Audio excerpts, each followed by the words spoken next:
Puberty and sex talks. Pace yourselves. You know, I've never been a proponent of the one big talk because it just doesn't meet the needs of kids at all different kinds of emotional and physical ages. I learned this when I very first started writing books for kids about puberty. I was going to do one big book for boys, tell them everything, and one big book for girls and tell them everything, and then all would be fine. But the parents appealed to me and they said, please don't do that.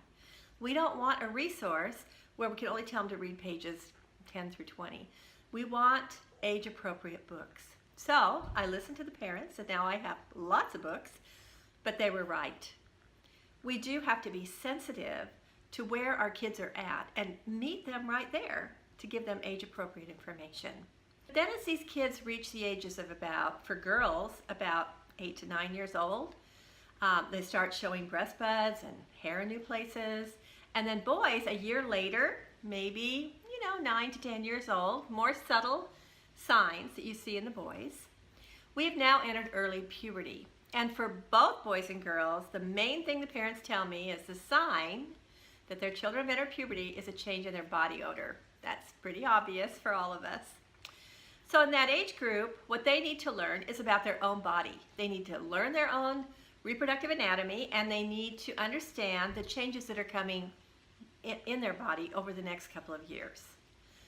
But then as we get to daughters, maybe 10 years and up, and boys, our sons, maybe 11 and up, we've entered a new era. These kids are further along in puberty. They need to understand more big details, and they also need to begin to understand the concept of reproduction. So our daughters in these age groups need to learn about where sperm comes from and the fluid and all of that about boys. And our sons need to learn about the ovaries and the eggs, and both of them need to leave this era into puberty of how the egg and the sperm meet and what that actually means.